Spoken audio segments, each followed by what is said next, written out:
Hello, friends, and welcome to Bottled and Bond, a discussion of the James Bond movies and lore alongside spirited companions. I am Mike Scott, and I have been watching James Bond movies for nearly 30 years, but I've never really taken a deep dive into the history and lore of this film franchise. So, alongside my friend Charlie, we're going to delve into each of the 25 Eon produced movies. During this episode, we will be enjoying a couple beverages that would pair nicely with the movie. Today, we will be discussing the 11th movie in the franchise, 1979's Moonraker. So find your cigarette case, prepare your favorite cocktail, shaken not stirred, of course, and leave your hat at the door while we ponder this question. Is George Lucas to blame for this movie? This is episode 0011, Moonraker.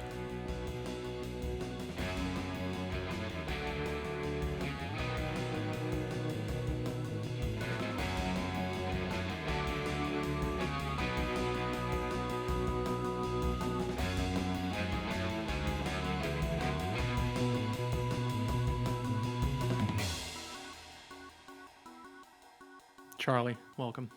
Thank you, Mike. How's your day? It's good. I slept in today. I didn't run No running today. today? I know. Well, my friend Jake, who kind of leads things, is out of town, and so, when the cat's away. He's one of our 3 listeners, right? He's started listening now, That's yes. exciting. And his feedback was, Goldschlager is terrible. How could you drink it? Of course. So we got a couple companion beverages today. The first one is Shingu Black Beer, made in Rio de Janeiro, so an obvious choice. Our second one is called the Black Orchid. I actually would like to thank John, aka Not Jadakiss, in the VHS Village for this recommendation.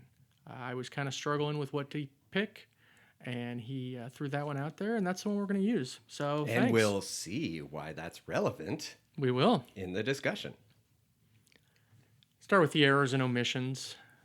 We didn't really talk about how things ended with Jaws and The Spy Who Loved Me. Obviously he was on that Stromberg's big Atlantis type thing, and it blew up and everything. But with him being Jaws, of course, he survived. And there, at the end of the movie, he's swimming away. We didn't really say that, though. We didn't.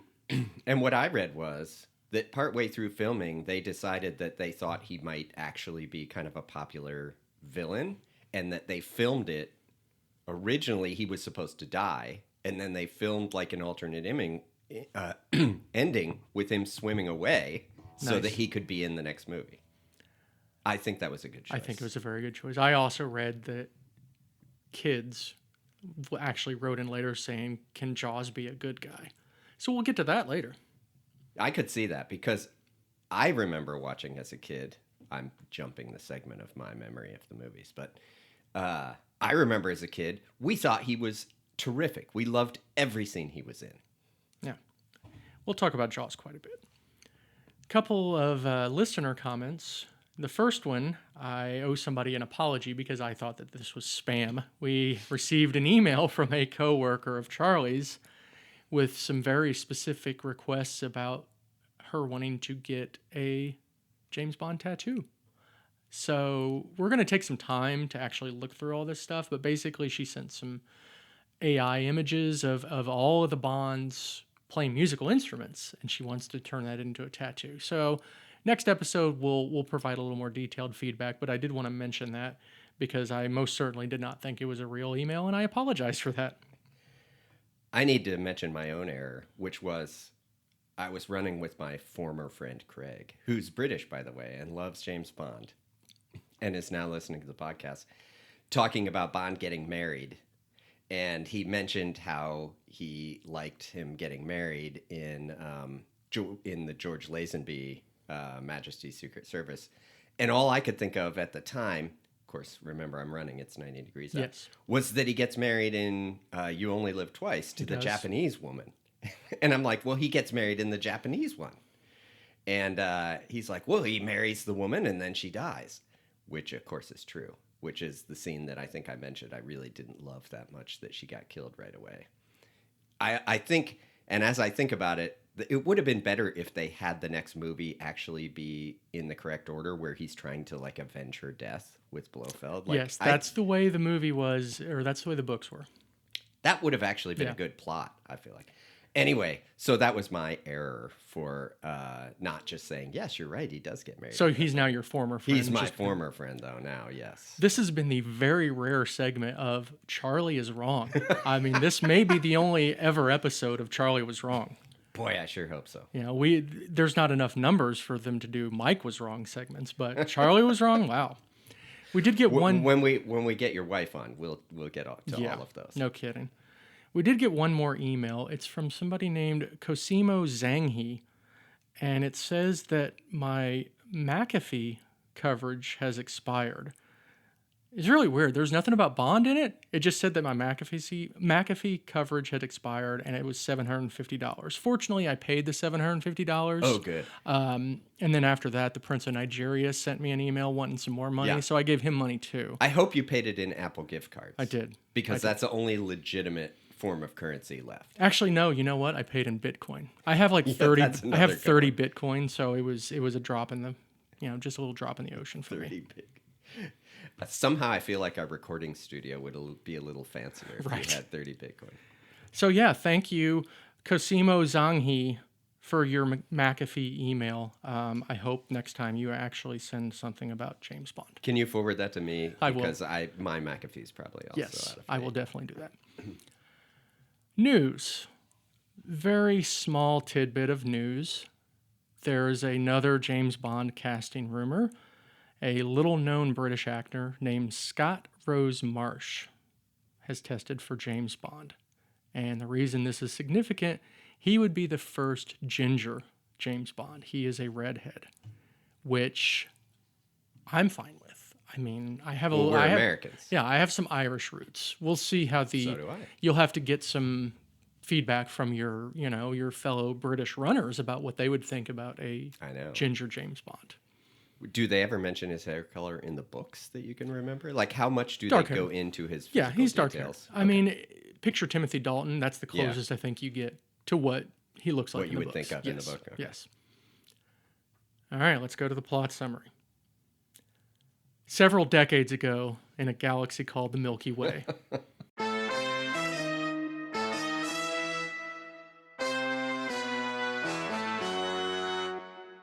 Now, here I was going to actually put the Star Wars music, but unfortunately, Oh, I don't think with you our can do millions that. of listeners, I would No. probably get sued. So we'll put Yeah. something else.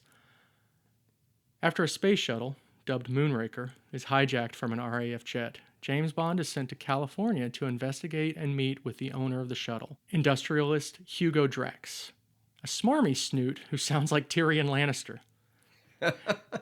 After meeting Dr. Holly Goodhead, betting henchwoman Corinne, finding some intel, and playing duck hunt with a would-be assassin, Bond heads to Venice, where he discovers scientists creating a toxic nerve agent. 007 meets up with and beds Holly Goodhead, who is actually a CIA agent. Separately, they head to Rio de Janeiro for more spycraft. After multiple encounters with Jaws and a third betting, this time with MI6 operative Manuela, 007 is eventually taken captive at Drax's secret jungle lair. Avoiding death by rocket blast, Bond and Goodhead hijack their own Moonraker and head to Drax's secret space station. Revealing he wants to destroy Earth and repopulate with a perfect race, Bond and Goodhead, with help from side-switching Jaws, protect the invading American space soldiers, defeat Drax, and shoot down the deadly globes sent to destroy humanity. Unfortunately, there is no boat in space, so Bond settles for re-entry as he takes Holly Goodhead around the world one last time. Moonraker. Okay, just one little question. Did they just have the outline of the previous movie sitting around and they said, let's substitute space for the ocean? Yes. Let's substitute a Russian spy with an American spy. Exactly. I We already think- know how to do this. I think it would have been a bold choice if instead of Holly Goodhead, it had been Felix Leiter. Yes, that would have. Maybe the next Bond. Yes. Cast. Roger Moore as James Bond, 4th of 7 appearances. Lois Chiles as Dr. Holly Goodhead. Michael Lonsdale as Hugo Drax. Richard Keel returning as Jaws. Corinne Claret as Corinne Dufour. Jeffrey Keane as Sir Frederick Grey. Bernard Lee is M, 11th of 11 appearances. Oh, it's This the is last one? This is our Oh, last Bernard that's Lee. sad. Desmond Llewellyn as Q, 9th of 17 appearances. Thank goodness. Lois Maxwell as Miss Moneypenny, 11th of 14 appearances. With a new hairdo. Yes, very important.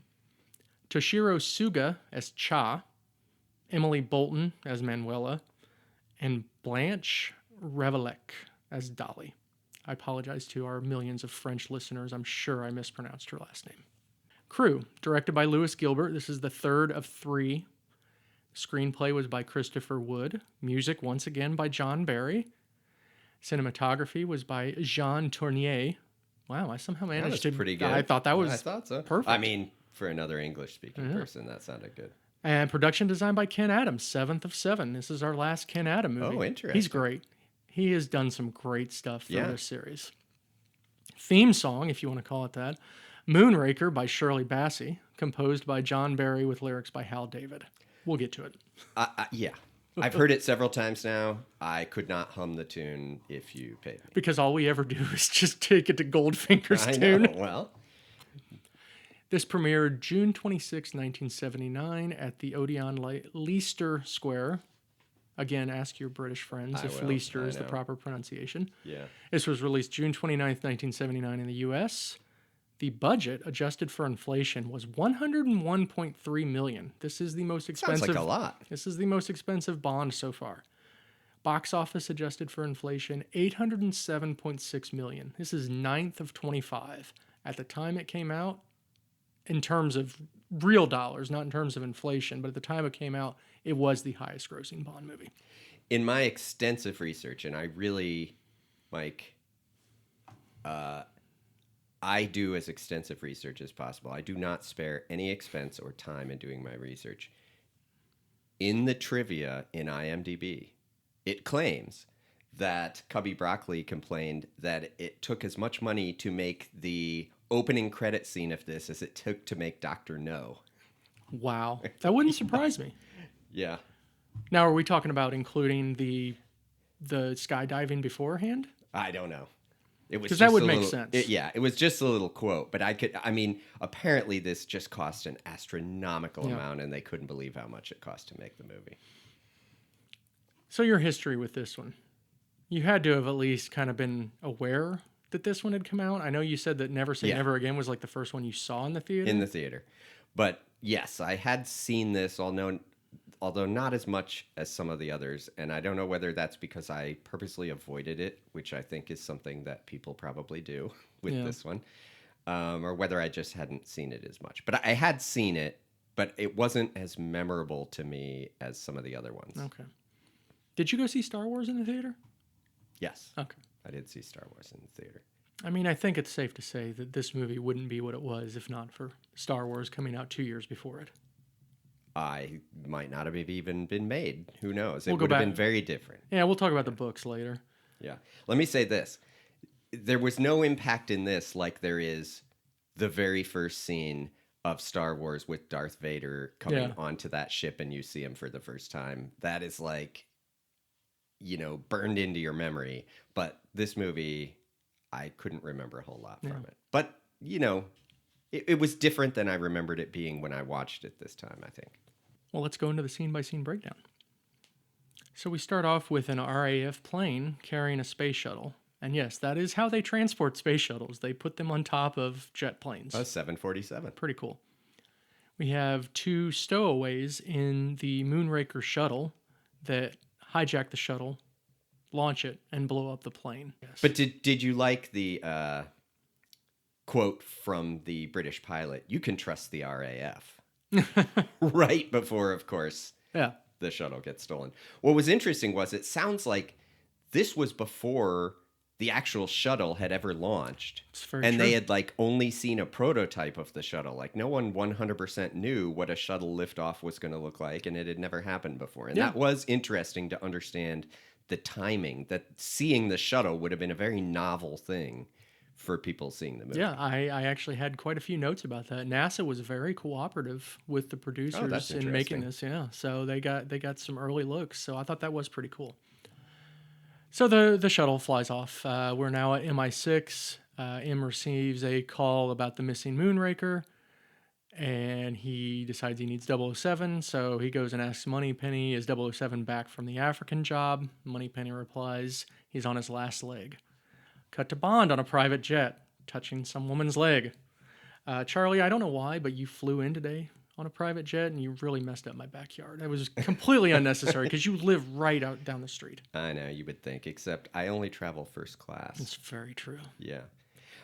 The thing I noticed, first of all, about M's office was, the leather door that I covet, it was brown, not red. I thought you were going to say something about a TV. So many people... No, I know, right? I didn't... Well... Just wait a couple seconds. I know. The things you've made me look at now in these movies. I know. Well, it's like my whole life is trying to ruin the movie watching experience for other people, Mike, so that they have to think of the things I do while they're watching these movies. Back on this private jet, Bond and this flight attendant are smooching, and then she pulls a gun on him, and then the pilot comes out and has a parachute on and shoots out the console or whatever you call it. The console, and gets in a little fight with Bond, and then the pilot gets shoved out the window with his parachute, so he's fine. And then Jaws comes up, gets his revenge by shoving Bond out of the plane. Was Jaws the flight attendant in disguise? I don't know, right? I wondered where he came from. She just kind of disappeared after that. You could see her putting on her parachute, and then they don't show her again. Yeah, so Jaws probably stole her parachute, and then she had to try to land the plane. Or they both had one, or it was like the new Naked Gun movie where Jaws was disguised as a flight attendant. Right. Highly recommend that movie, kids. It was pretty good. But yes, I did wonder where he came from, but he seems to come out of nowhere several times, right? So it makes sense. So now we got a pretty cool scene in the air, a lot of which was filmed in the air, in anamorphic shooting, so like widescreen.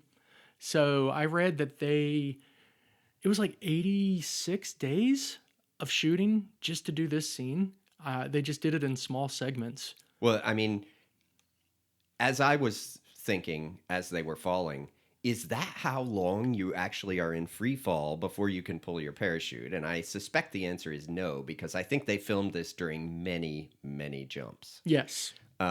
But of course, also it would be quite dangerous. So you probably wouldn't want people fighting that long. You'd have them do little things and then, safely pull their parachute and land back on Earth. But it was a great scene the way they put it together. It was really intense. The way I read it was they basically, each day of shooting was like 5 seconds of the scene. Wow. So they would get that 5 seconds figured out. So Bond's tussling with the pilot, gets the parachute from him, and that's really cool when he takes it from him and that guy is just freaking out. Yes. That was good acting by that stuntman, who obviously had a parachute under his coat, but they did a good job of hiding it. But acting while you're falling to Earth. Yes. I mean, it was impressive. That's a skill few people have. So Bond's got a parachute now.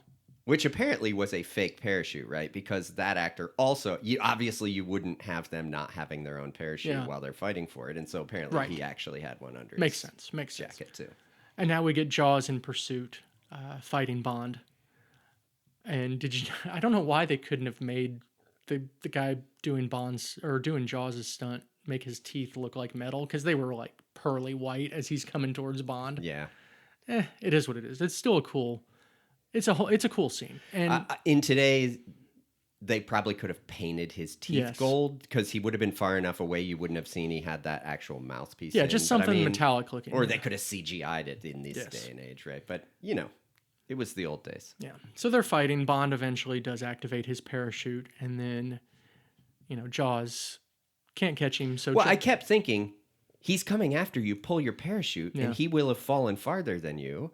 And then you can figure out what to do. And right as his leg was about to get bitten, he finally listened to me. Maybe it's one of those things where you just can't pull it too early.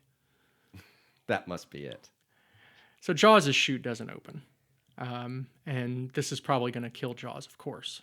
Nope, it's not. He falls into some circus tent and, walks out of the circus tent. He walks out of there. There are some pretty good scenes of him getting into what would obviously be mortal peril. Yes. And then he just walks I love away. it. I love that Jaws survives everything. Yeah. Now we go to the opening credits with Moonraker by Shirley Bassey. Interesting note, Kate Bush declined this song because she was about to embark on a tour. That would have been different. It would have been different. Probably better. It might have been better, although I feel like the song itself had enough flaws and difficulties. I'm really not sure it can be saved. It is just a totally unmemorable song. It is, and none of the words seem very meaningful. Yeah. Right? I mean, in The Spy Who Loved Me or Goldfinger, like it really, even the words have an impact because they seem to go along with the movie. Right. But yeah, this one, they struggled. Yeah. So we're now back at MI6. Moneypenny sees Bond walk in, asks, "Why are you so late?" Bond says, "I fell out of an aeroplane without a parachute." And she just looks at him like he's, so funny. Yes. We go into M's office, and Q and Freddie Gray, who is the Minister of Defense, are in there. The official story of the Moonraker is that both the Moonraker and the plane crashed in the Yukon. We learn that the Moonraker is built by Drax Industries. This is where we get our cool TV, because they're showing the crash. They're showing the crash stuff, and the mirror on the wall lifts up, and there's a TV there, of course. I know. With text on it. Yeah. Right? Like old style overlay text. Yeah. So I'm not exactly 100% understanding of the pretext for why Bond needs to go to California, but Bond is going to go to California with an aching in his heart to visit Drax Industries. Wow. Kids, that was a Led And somehow reference. he ends up in France when he goes to California. Right. We'll get to that too. But before he goes, Q equips him with our first gadget, the lethal dart gun. And this dart gun has 2 sets of 5 darts. The blue tips are armor piercing. The red tips are cyanide. How do you know, like, are they both loaded in? I couldn't figure that out. We'll talk about that when we get to the You didn't see how you load it, Yeah. but of course it was a prop, so there might not have actually been a way to load it. Did you hear, Q tells him to use it carefully. Do you hear what Bond says? He tells him he likes it. He said, "We must get these into the stores before Christmas." Yes, I do remember that. Thank you. Charlie's here to fill in the gaps. Always appreciated. I thought It was very funny. It was funny. So now Bond's in California, where apparently in California they know how to party. Apparently. And we meet Corinne Dufour. Boy, do we. Yet another very attractive helicopter pilot for a villain. Who can't pay for a shirt that actually is an entire shirt. Right. So she's flying him to Drax's mansion. They're going over the Moonraker facility. I thought that model was really cool It looked looking. very cool because it had all cool. the little things spinning around and everything, a satellite dish and all that. That was a very cool model. And then they're heading to the mansion, and at the outside we see all these people doing these exercises. So I decided that after this recording, because the weather's so nice out, we're going to put on some matching uniforms and we're going to go out and do calisthenics in the yard, just like all these astronauts are doing in this scene. I like it. Yeah. It's 5 degrees out right now and very humid. So I would. That's why I took the jet over. I would die like 5 minutes in. It's pretty awful outside. So we are at Drax's mansion. Becky and I both noticed last night when they land in the front yard of Drax's mansion, they get out of the helicopter and they start walking in, and like a valet or a butler starts walking toward the helicopter, and we were both like, is he about to valet park that helicopter that they just landed in the yard? In the right spot. Watch that, kids. He walks right toward it as if he's going to go move the helicopter to That's the valet awesome. lot of helicopters.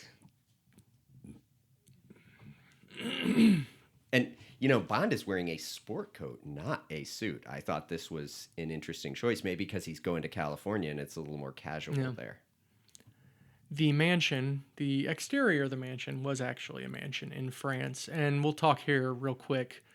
A lot of this was shot in France. They did some of the prop work and stuff at Pinewood in England, but most of it was shot in France because late 70s, the taxes were like astronomical. I feel like I read somewhere that it was like a 98% tax rate or something. Yeah. And this is why there were these bands like the Rolling Stones that went into exile because of these insane taxes. Hence that great album Exile on Main Street by the Rolling Oh, Stones. I It's see. called that because they were in tax exile. Maybe The Taxman by the Beatles. A little earlier, but yes, Yeah. still kind of the same But concept. I think they had a lot of taxes, I know, like after World War II, because, they got bombed and all that stuff. When we speak to my British friends, we can find out if they have any feedback. But there are still people, Formula One drivers leave England and go live other places because of the taxes and so forth. So the interiors were a different location, and I can't remember if it was also in France, but Bond meets Hugo Drax. It's a pretty spectacular residence. It is very cool. Inside and out. Almost as big as ours. Yes. Almost. I mean, we have He private didn't have jets. 30 Bitcoin, though. Yeah, we have private jets. We ride around in carriages. We have valet parking for our helicopters, all that stuff. Hugo Drax, not to be confused with Peter Dinklage. I could not stop thinking about Peter Dinklage watching this guy. I feel like Peter Dinklage had to have taken something from him for Tyrion Lannister. It's the possible. affectations and the voice and everything is insane.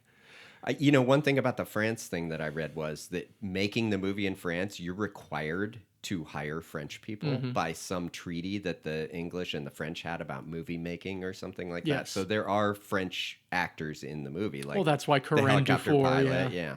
Yeah. So that was fascinating. Hugo feeds his dogs some raw steak, who are very, very well behaved. When my wife throws my raw steak on the floor, I don't stop. I just chow it down. Becky said, "Why aren't those dogs eating that steak?" We get our first henchman, Cha, who decided to wear his martial arts garb everywhere. Weird line from Drax. May I press you to a cucumber sandwich? First off, who eats a cucumber sandwich? Well, I think maybe the British do, Mike. Do you notice what they're having tea? That's right? true. They are Brings having in the tea, and Drax calls that to Bond your country's one contribution to civilized society or something like that, right? And then he offers him a cucumber sandwich, which I think might be a You ever tea had one? thing. You ever had a cucumber sandwich? I doubt it. It sounds very watery. Oh no, I have. I have had one fairly recently. Okay. Yeah, we had they had this tea party gathering thing, and there were cucumber sandwiches there, and they were good. Of course, Was I this like with all your cucumbers. fellow rich industrialists? It was, yes, the other robber barons and so forth. Yeah. So Drax snaps his fingers. The dogs get to eat their steaks. I snap my fingers. My dog just doesn't even look at me. She's pathetic. We get a lot of exposition about Moonraker at this point. Bond leaves, and because he's going to go check out Drax Industries. And Drax tells Cha to see that some harm comes to 007. Yeah, they don't go very long before you figure out Drax is a bad guy pretty quick. Yeah. So now we're at Drax Industries. This was shot at a place called Centre Pompidou in Paris. I'm going to say you pronounced that wrong. Probably. We meet Holly Goodhead, who's American actress Lois Chiles. And this is shocking. It's a doctor and it's a woman. And Bond is just completely taken aback. He was. But, that was a time period where I truly think that, I know she's like a science doctor, supposedly, but there are a lot of people who wouldn't believe or wouldn't go to a woman physician or believe that women, that was still the time when that probably, no one would have been surprised that he was surprised, I'll bet, when they made this movie. And of course, Goodhead, not skipping a beat. Your powers of observation do you credit, Mr. Bond, when he identifies her as a woman. So now they go to this centrifuge, which completely built from scratch. Really cool looking, but completely really? designed by Ken Adam. Yeah. Wow. And basically this is It looked very real. It did, yeah. And it's supposed to simulate the G-forces when you go up. Because that's a real thing that they actually do. It really is. So Bond hops in, and of course Cha is there in the control room, sabotaging it. And of course Dr. Goodhead just completely leaves, doesn't go to the control room or anything. She just assumes everything is She going got to a go to phone plan. call. Okay, yeah, you're right. And she couldn't pick up her cell phone because she forgot it back in her office. Back in 20 years later. Yes. Bond has a little line because they're talking about, even a 70-year-old could handle 7 Gs. So could you handle 7 Gs? Me? Oh, wait, sorry. You're not 70. No. He makes a comment. Nice. Shames there's not a 70-year-old when you need one. Yes. But, he would have been able to do it in A View to a Kill. I know, right? He was the closest one around. Yeah. So Bond gets stirred, but not shaken, as Chang ramps up the G-forces. What's it get? I think it gets up to like 12. It gets way up there. Yeah, It and looks he's very he uncomfortable. did, and that was like they were blowing air jets on his I face. wondered how they did it. So But Moore made a little comment about the air jets on his face. It's a wonder I had any hair left at the end of this scene. it was Fortunately, a pretty intense scene, right? He's trying to push the panic button and yes, nothing's the happening. chicken switch. Yes, Yes, the chicken switch does not work. Fortunately, he's got his dart gun watch. And fortunately, it was equipped with the blue tip and not a red tip because the red tip was cyanide, so he would Right. have died. So he disables the centrifuge. And Goodhead comes back in and he lives to spy another day. So now we have nighttime at the mansion. Bond pays a visit to Corinne Dufour, only with honorable intentions. There's no way he's going to do anything other than try to get information about, Drax No. Industries. I mean, obviously. Yeah. She tells him that there were 3 things, didn't she, that her mother told her never to do. On Her a mother first had a date. list, yeah. Yeah. And he was like, "Well, I hope you don't have to use it." Yeah. But, Bond's charms are just too much. So we do Obviously. get our first slap and tickle with Corinne. The director or writer about this, so there was a comment where Bond says, "Well, what about your mother's list?" And Corinne says, "I never learned how to read." Yes. And the director's like, "Oh, I hate that line. I wish I would have thought of something better." That's what I thought. There had to be something better than that. But it works enough. So after our slap and tickle, Bond's doing some reconnaissance, and he finds a secret safe under a clock. The clock. Well, he goes raises up. in the office, into Yeah. Drax's office, which surprisingly is not locked nor guarded, Right. nor cameras, nor anything else. Yeah, I mean it's his personal mansion, so Yeah, I guess. Anyway, he just walks in, and that was a pretty cool hidden safe. yes. And then we get our second gadget, the cigarette case safe cracker, which I thought was actually pretty cool It with the whole was like cool. X-ray thing. Yeah, which also means they had to somehow project the X-ray image because clearly it was not an actual X-ray safecracker. Yes. So somehow they had to get that image on there so that you could see the inner workings of the safe working. Yes. That was kind of It was cool. cool. It was a cool gadget. Yeah. Bond gets the safe open, takes some pictures of some schematics and various details in there, and he sees a logo for a glass maker on one of the schematics, Vanini glass in Venice. How awesome was the camera that was labeled I 007? wrote that down. I was going to mention it, right? Just think about that. Every single secret agent has their own camera with their personalized with digits on it. the carved in there. And of course, in the center 0 is where the lens for Yes. the camera was. Yeah. He couldn't just take out his cell phone and take pictures of these, right? He had the miniature camera. Yeah. So we see a little brief snippet of Cha, who's seeing Bond doing all this stuff. Then we go to the next day with some pheasant hunting with Drax, because, why not? I was very disappointed, though, that there was no laughing dog that would pop up when people missed their shots. Charlie probably does not get that reference. Is that Duck Hunt? It is Duck Hunt. Nice. Bond arrives in Hugo's car. Now, this is a long name. Give me a second. This car, 1929 Isata Fraschini Tipo 8A Castagna Roadster. It was a very cool looking was a car, but cool yes, car. I had never heard of that No. car. A lot of those cars looked very similar back then. They had that same kind of long body with the wheel well right there. And very artsy. Lots Yes. of details on those cars because nobody thought about wind resistance and all that stuff, or even, I mean, probably only rich people were buying them, so you could spare no expense. Yes. Eventually, Bond is offered a gun to shoot some pheasants, and he aims for the pheasant and misses badly. Pretty embarrassing. Oh wait, Drax says, "You missed, Mr. Bond," whereas Bond replies, "Did I?" Did I? As you said, such good sport. He takes out the would-be assassin that was in the tree that was going to shoot Bond. Now we have Corinne. Bond leaves at this point. We have Corinne arriving in a Harley Davidson golf The cart. funny thing is, I mean, he tries to have an assassin kill Bond. Yeah. Bond shoots the assassin. Drax is standing 2 feet away from Bond with a gun in his hand. And he lets him get in the car and leave. He doesn't want to get his own hands dirty. I mean, I guess, but who's going to know? Yeah.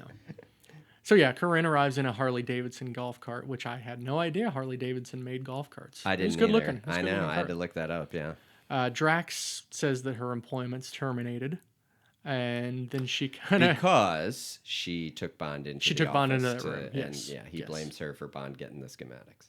So then they bring the dogs up, and she can kind of tell what's going on. So instead of immediately getting into the golf cart and driving off, what does she do? She runs into the woods.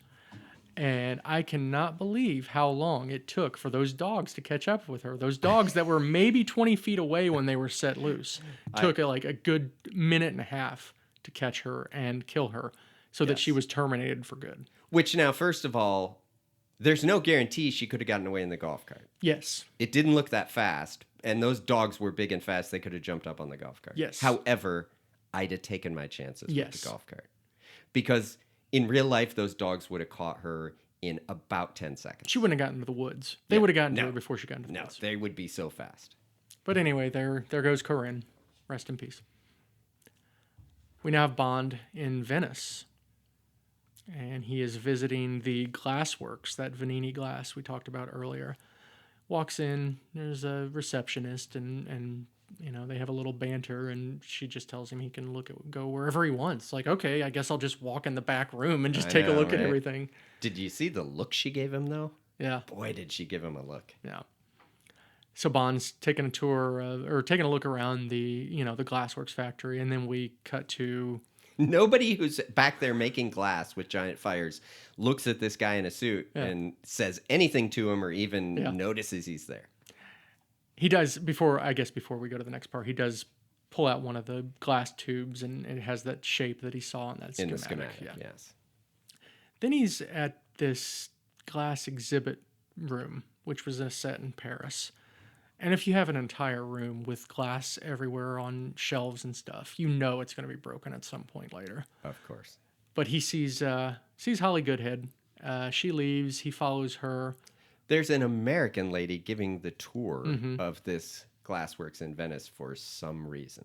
We will see her later. So he follows Goodhead through Venice. They have a little banter, and she walks off, and Bond hops on his gondola. Or is it a bondola? Nice. My wife was like, why did this just happen to have all this weird stuff on it? It's like, well, obviously this was catered specifically to Bond. It was, but of course it's a good thing Holly Goodhead walked right past it. Yes. Convenient for the movie makers, I guess. So Bond's just chilling on the gondola. We see a funeral boat come up, and which must be an actual thing, I guess. Yes. Well, it is, because I was listening to the commentary, and the director's like, yeah, we're getting ready to set up this scene, and all of a sudden a real funeral's going by in the water. So we have this guy. This is not our first funeral procession that's important in a Bond film. Live and let die. Yeah. Yeah, and another one where the funeral participants tried to kill him. Yeah. So we have the funeral boat, and the guy pops out of the casket, and instead of having a gun where he could just take him out easily, he has these knives. So he takes a knife, and he knocks off what are the gondola drivers called? Gondolier. So he takes out. I just made that up, by the way. We'll see next week. Yeah.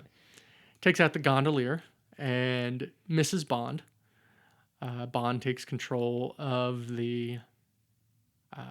Well, he throws another knife. Bond ducks, and it sticks in the side of the boat, and Bond picks the knife out of the boat and throws it back at the guy in the casket and kills him. Yes. And then that guy, they go under the bridge, and the casket falls into the water, and you get some random cigarette-smoking dude that looks at the casket like it's...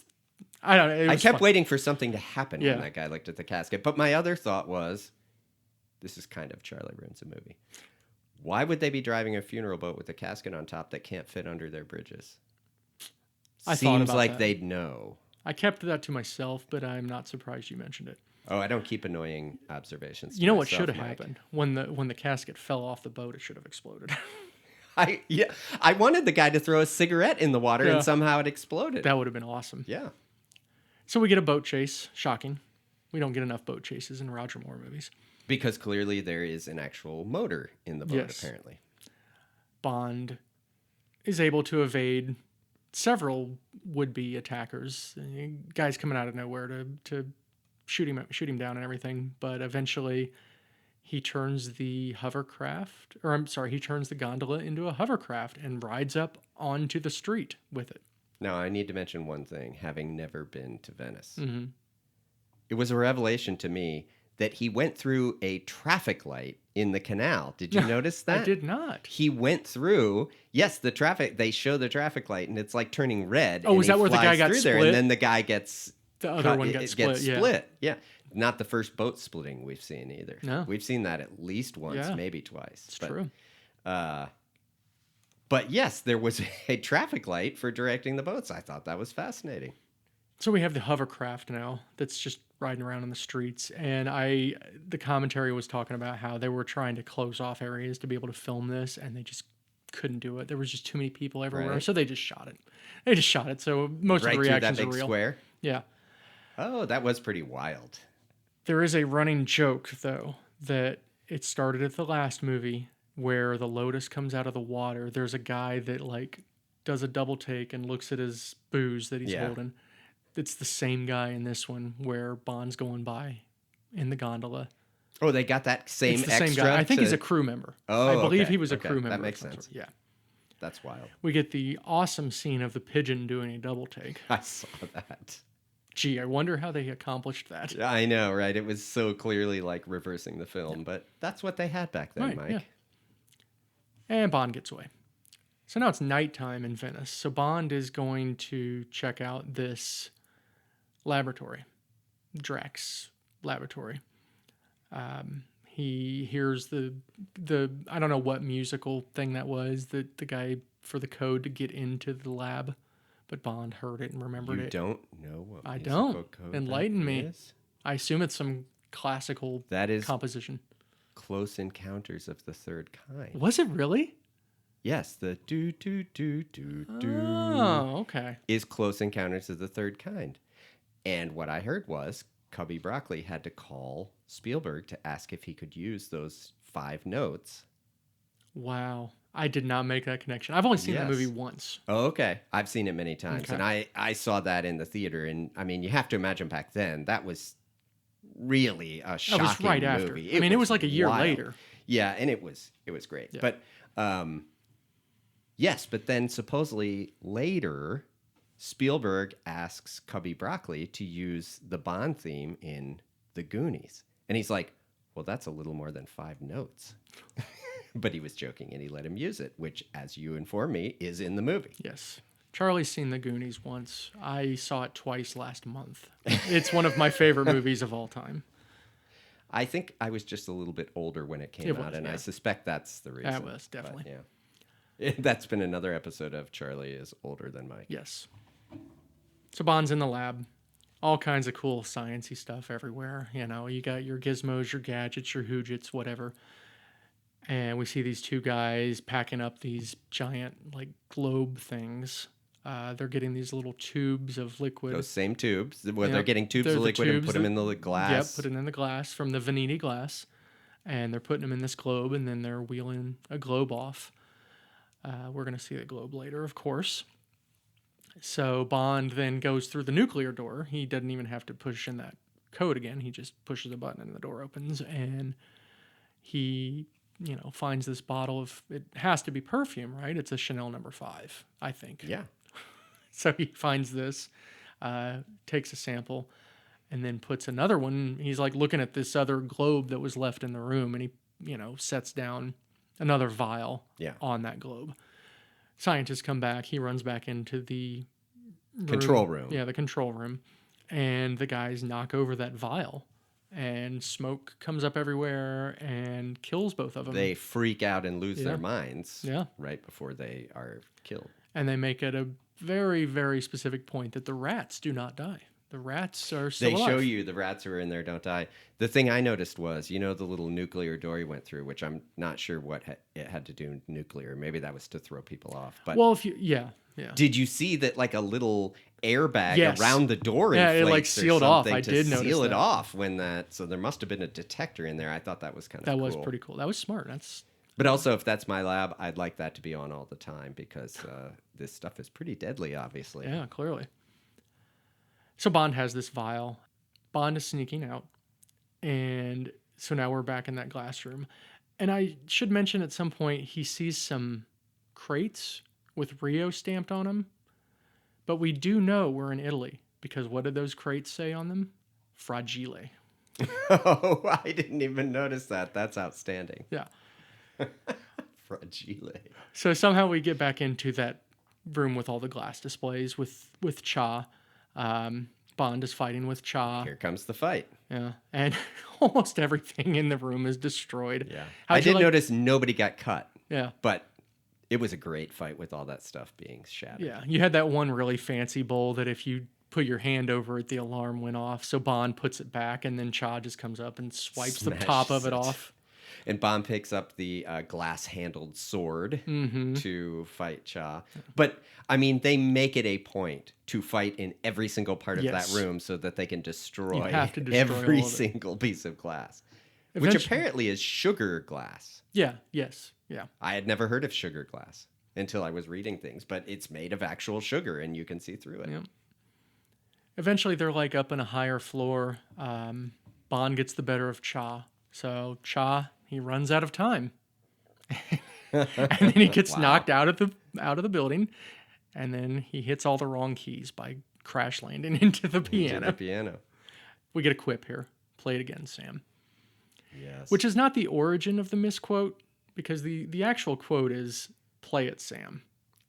And "Play it again, Sam." I believe the origin of the misquote is a Woody Allen movie called "Play it again, Sam." Oh, really? Yeah. So now Bond is visiting Holly Goodhead in her suite. And nice little scene where Bond's walking all around the room and, discovering that Holly has all these gadgets, which are standard CIA issue gadgets. Hint, hint. Yeah, at the time you're thinking maybe she's a bad guy and she's Yeah. trying to kill him and she has all these killing devices. She has some pretty cool gadgets. She does. She has the pen that has the poison Poison. in it.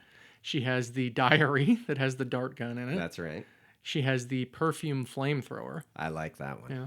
And we get a little quip there. Trifle overpowering your scent. Yes. And then Bond sees that there's a Bollinger. And he says, if it's a 69, you were expecting me. Is that a quip or was I Let's say don't it's know. both. Double right? entendre? Maybe that was a good year. Yeah. I'm not certain. They Then he eventually- finds her purse. Yes. In her purse, a little antenna comes out and it's like a radio. Yeah. So obviously it's revealed that she is an actual CIA agent that's been infiltrating Drax's operation. They do agree to work together. She's not terribly trustworthy of him, but they agree to work together. But, because they agree to work together, that's enough for her to To say. quote unquote work together. Yeah, that's enough for some slap and tickle. So we get slap and tickle number Obviously. 2. We're spies. I mean, Might as well. so my explanation of this to Becky was that these people who are spies, they think they could die at any Yeah. moment. So they're risk takers, Right. right? So, they don't think the same way about relationships and things. They're just like, I could be dead tomorrow. Yeah. And the good news is Bond didn't kill Holly Goodhead's boyfriend or anything. So there's not that hanging No, over right? him. That's like, there's the one difference. You found the difference in Yep. the movie. So the next day, Bond heads out. I should say, Bond asks her that night if she's going to be traveling or something. She says no, but Bond sees a plane ticket Yeah. to Rio, and he sees her bags packed. Yeah, so he knows where she's Yeah. going. So Bond heads out, and then the next morning, M and Freddie Gray are there in Venice with Bond to check out that secret lab. Gray makes a little comment that he hopes that Bond isn't wrong because Gray says he played bridge with Drax. This is actually a reference to the book. The major early plot point of the book is that Hugo Drax is at this, I don't know if it's a gentleman's club, but some sort of club, and they play cards and stuff. And M thinks that Drax is cheating at cards, cheating at bridge. So M wants Bond to come play bridge with M to figure out if Drax is cheating. Wow. So that was It's a good way to reference- use your spies. Yeah. I think this guy's cheating me. Well, at I will bridge. say they actually were very specific about M said this is not an official matter. This Yeah, is a yeah, personal favor in the book. So the book was interesting. I actually didn't mind the book. We'll get to that a little later. Yeah, because I'm going to guess the book was not this same as the movie. Not even close. It was probably written far before anyone would have Yes. known a space We're shuttle talking was like an actual thing. We're talking like 25 years Yeah, earlier. yeah. So the Heat Bond takes him into where that secret lab was, and the secret lab has disappeared. And Drax is just, standing in there acting like he's confused. Like, why are you guys in gas masks? Because they put on gas masks because of that toxin. Well, yeah. And I would too if I were walking in that room. And so, Drax actually gets one over on Bond by getting all that cleaned up. So Freddie Gray is pissed. He leaves and, thinks that Bond should be reprimanded or something. But Bond and him are discussing their next steps. Bond does have that vial of the toxin that he gives to M for Q to research. And M basically says, Bond, you need to take 2 weeks leave. And Bond's like, I've always wanted to go to wink, Rio. Wink. Yeah, I've always wanted to go to Rio. And M says, yes, I've heard you mention that. So they both know what's going on. But then he tells him not to screw up or they're both in trouble. Yes. We get a little brief snippet of Drax back in that room where he's talking to somebody on the phone and he's calling to the temp agency. Yeah, the henchman temp agency to get a new henchman since Chaw's dead. And he says, him? If you can get him. If you can get him, yeah. So now we cut to a quick scene of Jaws at the airport, just walking in. Nobody looking at him. Barely able to fit through the metal detector. And it goes off, and he just smiles at one of the security guys. Yes. You think he could still do that? Just walk through and smile, and, oh, you're good. Go ahead. Yeah, maybe not. You probably have to have a doctor's note these days. Now we go to Bond arriving in Rio. And with that, we're going to take a quick break and have our first drink.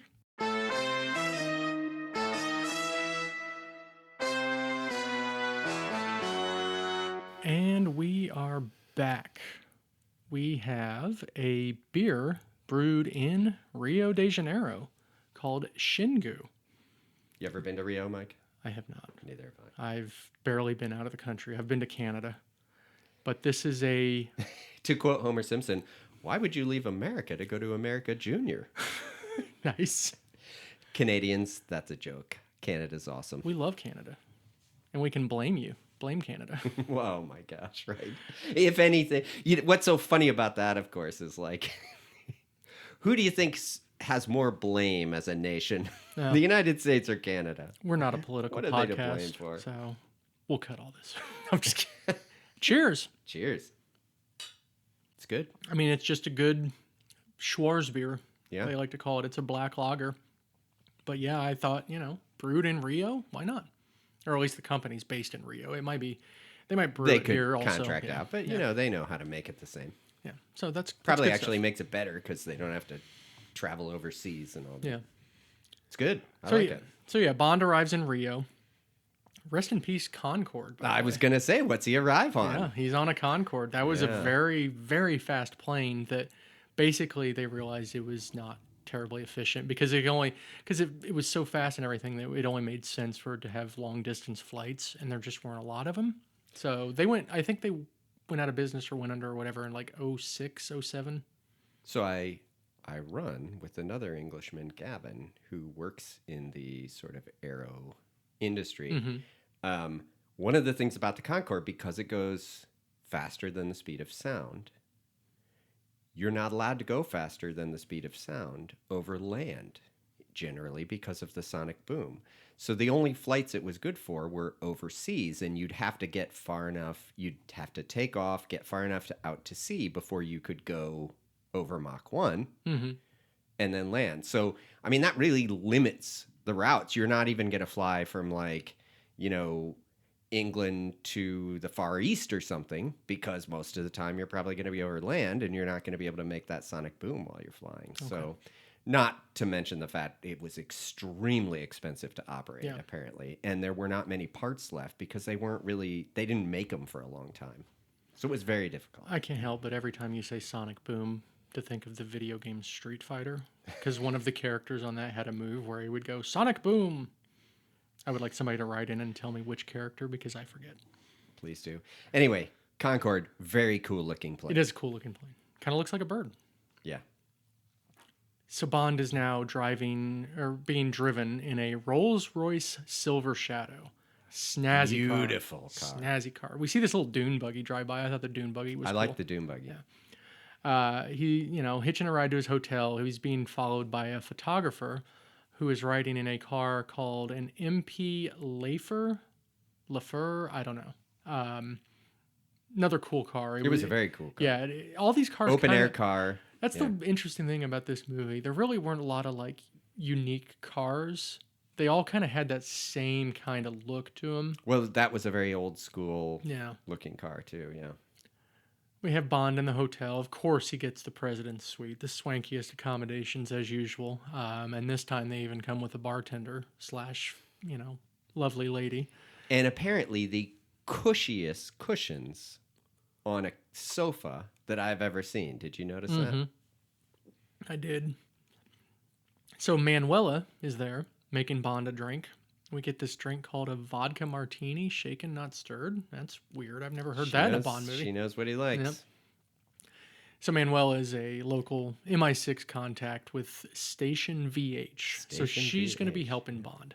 Before she can help Bond, though, because Bond has 5 hours to kill, clearly they're going to slap and tickle. So we get slap and tickle number 3 with Manuela. I feel like in the videos they make me watch at work, like just grabbing the little bow that is tying somebody's robe together and undoing it, and pulling that open, like might not be tolerated in this day and age with a coworker. You think MI6 has those kind of videos now? They might. Whatever you've seen in a James Bond movie, you're not actually allowed to do that. Correct. We now go to nighttime where they are attending a carnival in the streets. So the wide shots were like a real festival that goes on in like February. And then they recreated them for when the actors in the close-ups. Oh, okay. Bond is going to investigate Drax air freight. So they go down this alley because Manuela says you can probably get in from the alley. Bond goes in. Bond says don't talk to any dangerous men or something like that. Or something. And Manuela then sees Pennywise. Oh wait, no, that's Jaws clowning around. Close. Jaws is clowning around, sets his sights and his teeth on her. So he's doing his Jaws thing where he's about to bite her neck. And he gets interrupted once, and then he's like dancing with her. By a crowd. Hang on. Yeah. A crowd of people comes. Oh no, that's next. No, he gets interrupted. Twice. There's There's a crowd of people he twice. picks her up. It's wild. Yeah, he picks her up, and she looks like a doll in his hands. It's insane. Yeah. I mean, and her feet are 2 feet off the ground. Yeah. Bond comes to her rescue, jumps off the building onto Jaws. Loved when Jaws smiles, and then Bond does that smile back. Yes. It's hilarious. And they're fighting a little bit, but then Well, Bond is hitting him to no effect. and then again, this time he's carried away by a bunch of drunken revelers. And listen, the commentary for this was so funny because it was like the director, the producer, and a few other people. They just kept talking over each other and stuff during the commentary and everything. One of the guys, he sounded like an older guy, and he's like, that wouldn't really happen. And then one of the other guys was adamant, no, that's what happens down there. They would have carried him away and danced with him. It was just funny hearing them fight at each other. My thought was, this guy can bend steel, but he can't get away from some people. He can only, apparently, he can only harm the people he's told to harm. I guess so, right? But it was nice that the female sidekick actually survived in this one. That doesn't always happen. We've seen a few where they've died. Yeah, and he actually tells her to go get some rest. Mm-hmm. So now the next day we're on this observation deck. I meant to look up the name of it's like a cool looking mountain that almost kind of has like a footballish shape or something to it. And Bond is scoping out Drax air freight, seeing these planes leave. By the way, did you see the obvious strings from the plane as he was in the close-up through the lens looking at it? You could see the strings that were... No, but now I have to watch it again. Well, yeah. This has been Mike Ruins the movie. I like it.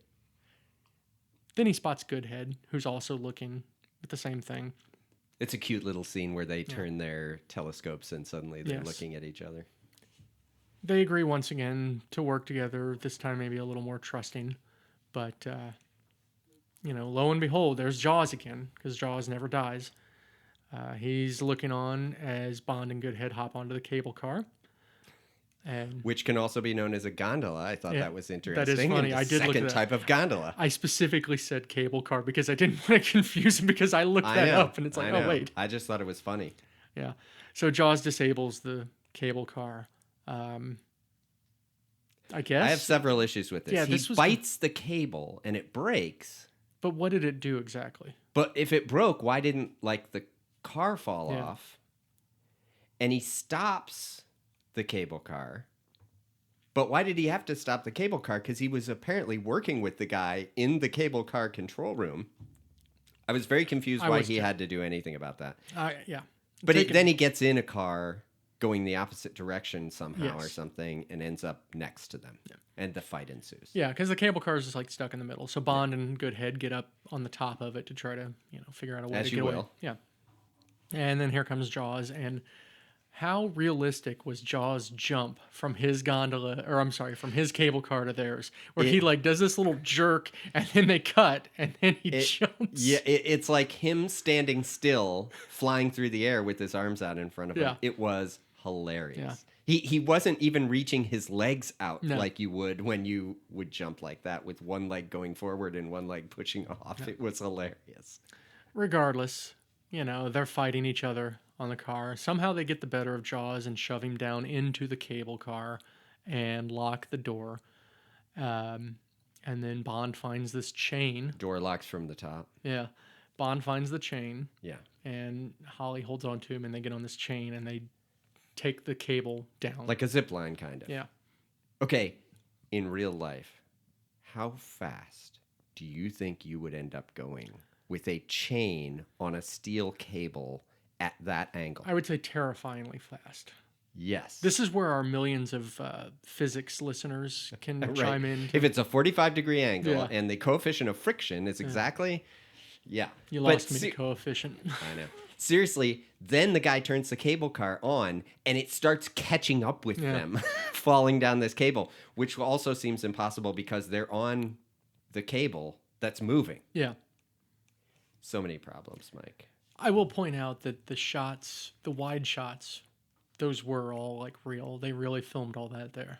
Yeah, and I mean, it looked like a real cable car. Apparently, the owner of the cable car was very worried that they were going to destroy his set or something, destroy his cable car. I mean, I would be as well. And of course, it became a big tourist attraction, so he probably Right. made tons of money I'm from sure it. he So did. listening on that commentary, they're all like, maybe he should be giving us some of that money. Right.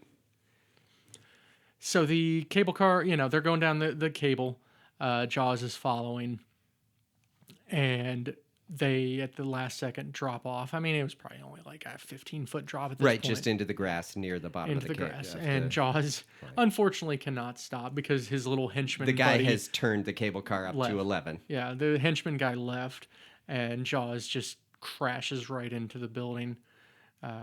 Nice. I really wondered how they did that because they show that building beforehand, Mm-hmm.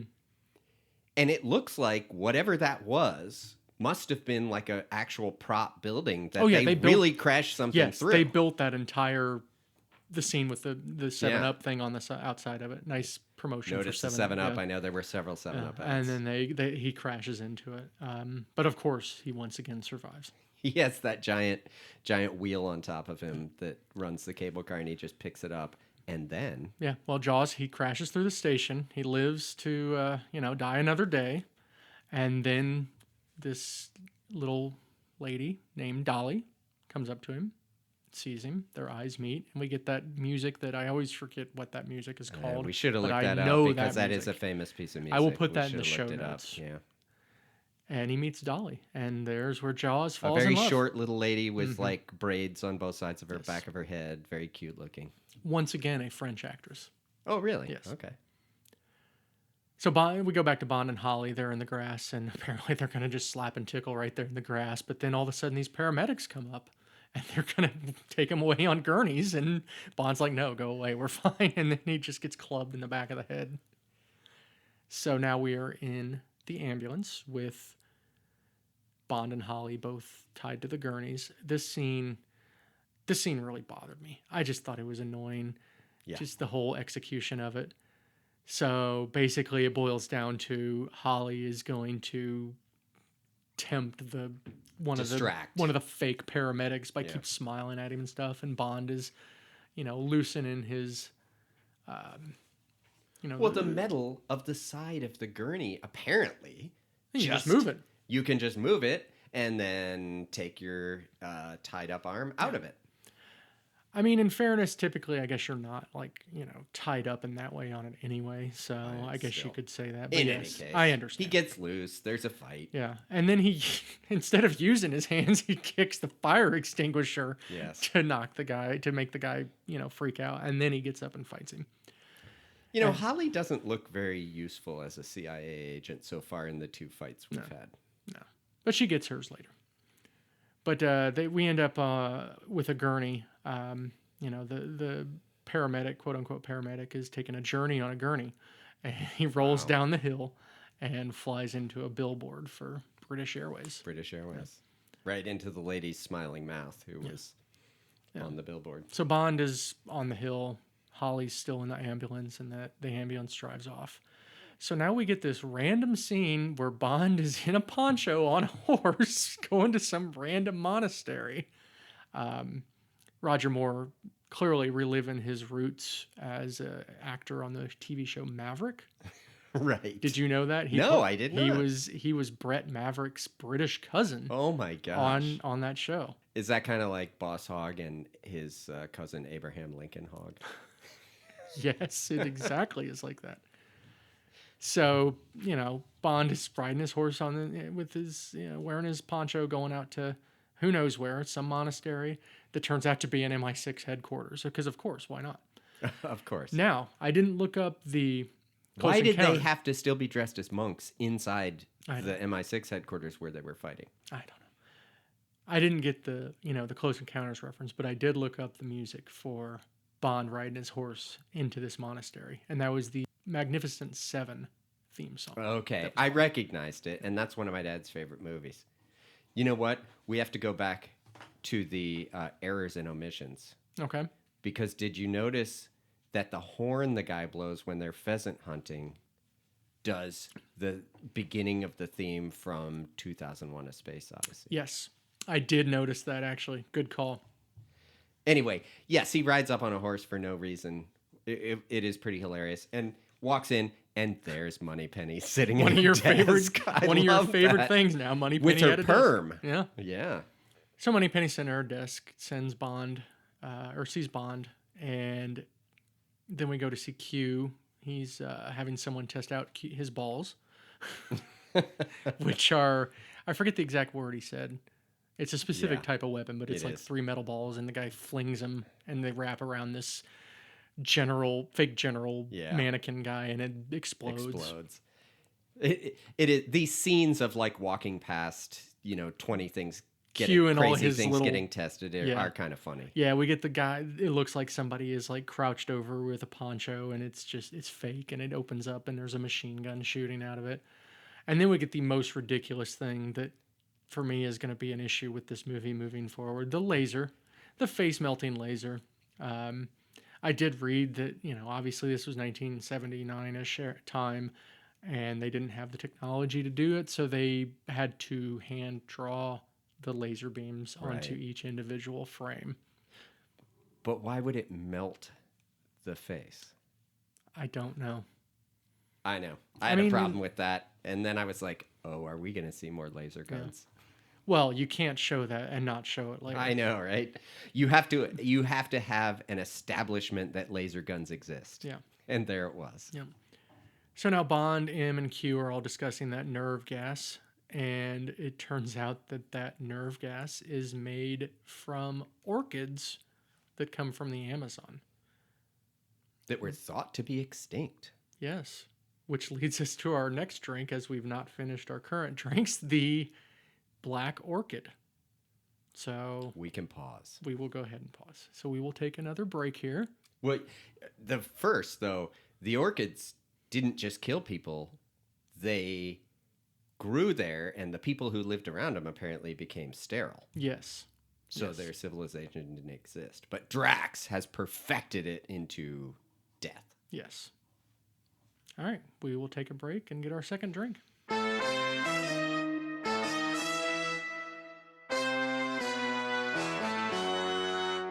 We are back. We are about to try the Black Orchid. This is May or may not cause sterility. right.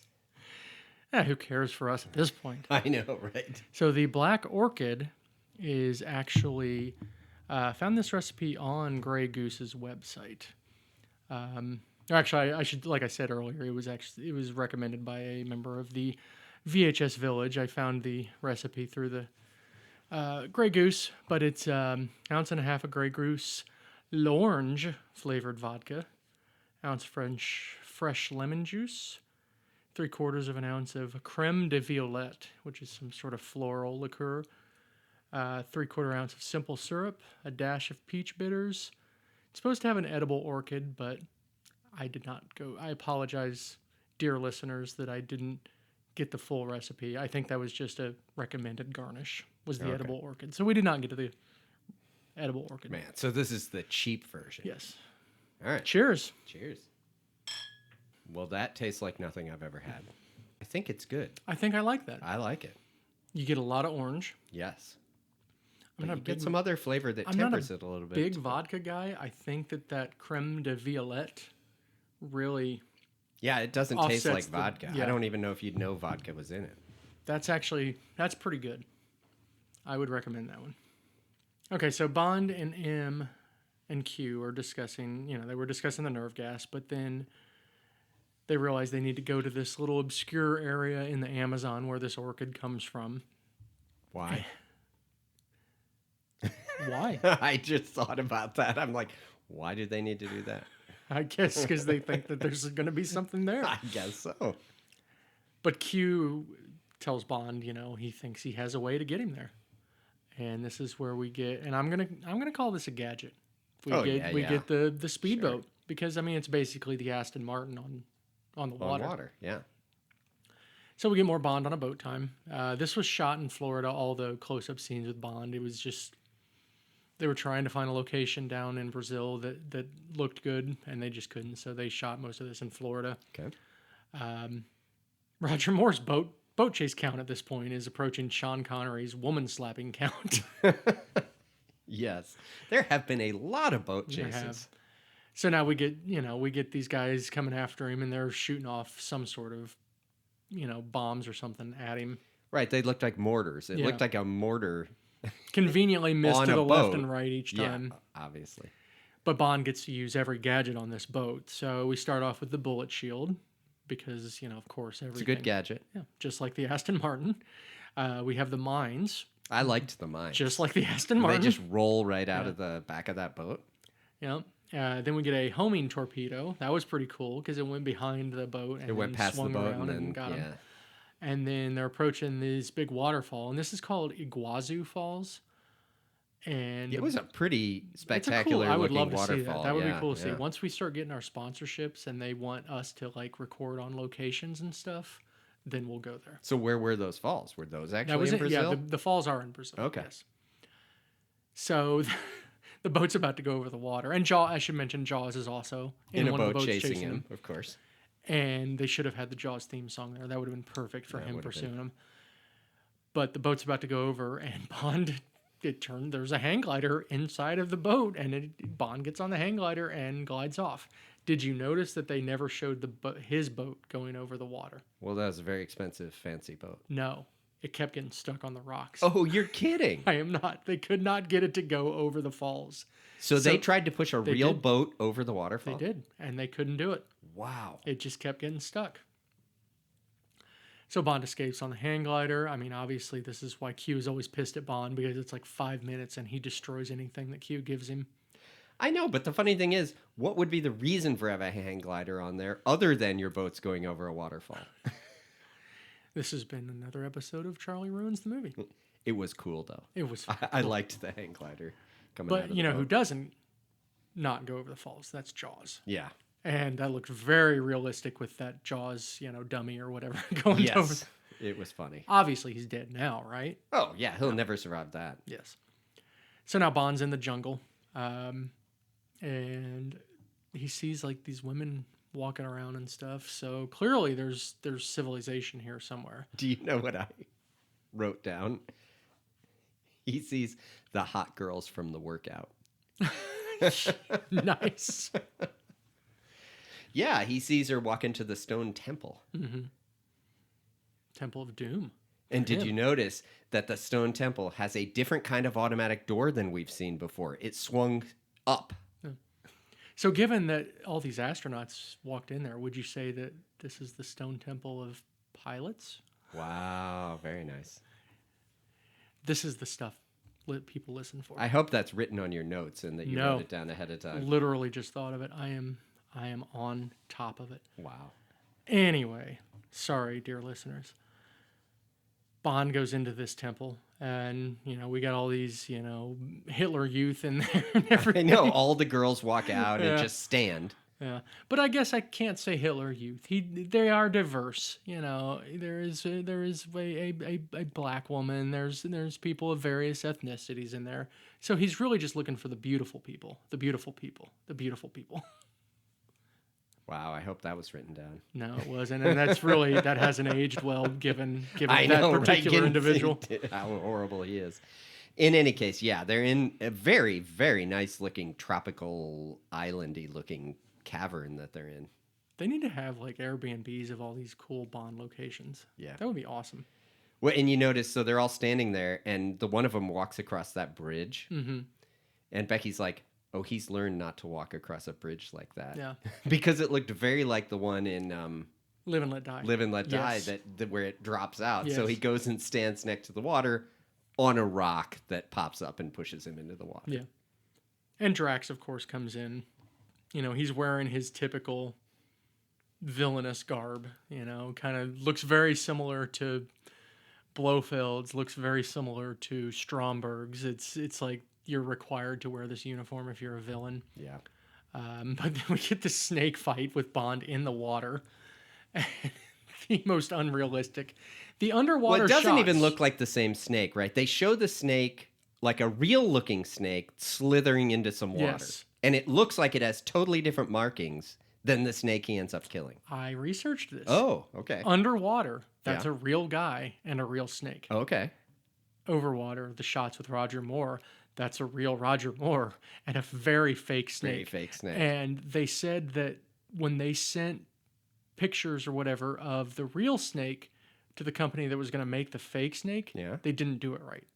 So that's why the coloring is different. So they wanted them to look the same, did. but they sent bad pictures, so it did, because it definitely did not look like the same snake. That's the worst looking fake snake I've seen since Live and Let Die. I know, right?